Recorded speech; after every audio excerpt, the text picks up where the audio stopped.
Muy buenas noches, queridos hermanos y amigos. Continuamos hoy, hermanos, con el estudio de Romanos, con el fin de traerles un poquito de ilustración espiritual para que entendamos el mensaje de Jesucristo escrito en la Biblia, la palabra de Dios. Dice Romanos 5, el verso 20 y 21. Pero la ley se introdujo para que el pecado abundase, mas cuando el pecado sobreabundó la gracia. Es un misterio, hermanos, en cierto modo, interpretar y entender el papel del pecado en la raza humana.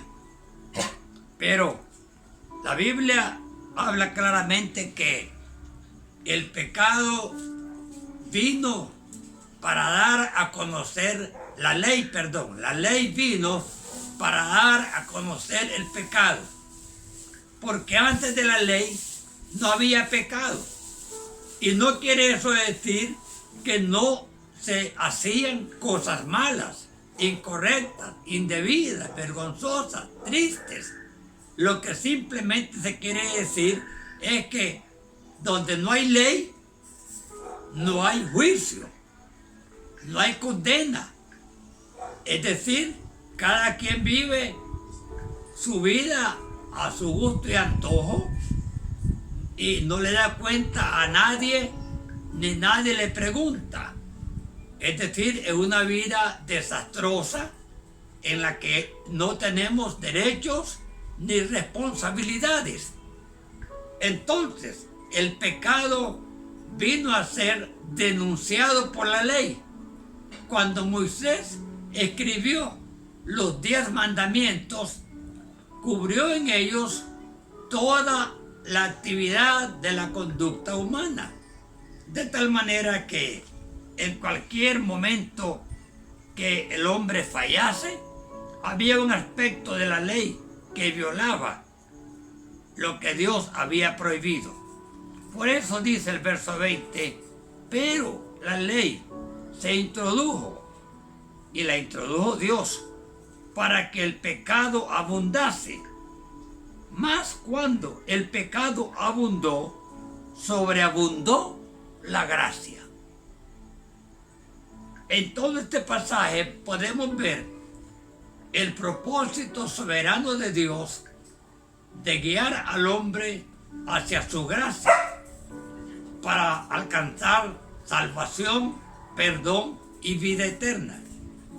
Por eso el Señor permitió que el pecado abundase y abundase en extremo. Cuando la sociedad del mundo estaba más corrupta, cuando el imperio romano era calificado como el más cruel de la historia, el más irresponsable, el más injusto, el más ingrato, el más perverso, el más indigno de la historia, Dios manifestó su gracia mandando a Cristo a morir por los pecadores, con el entendido que los que querramos creer en Él tendremos perdón de pecados, vida eterna, salvación eterna en la gracia infinita de Cristo que murió por nosotros. Luego el 21, para que así como el pecado reinó para muerte, así también la gracia reine por la justicia para vida eterna mediante Jesucristo, Señor nuestro. Ahí tenemos el fin del capítulo 5 de Romanos, cuyo tema es la justificación por la fe.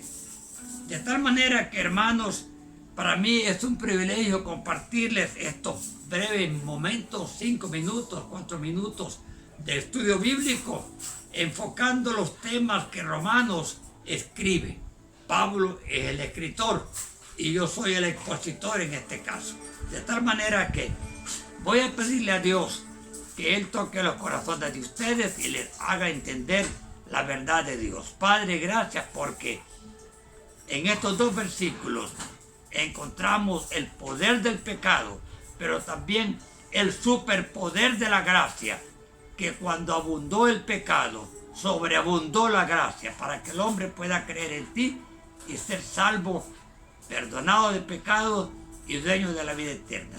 Bendice, Señor, a todos los oyentes y dale bendición, y a mí también. En el nombre de Cristo te lo rogamos. Amén y amén.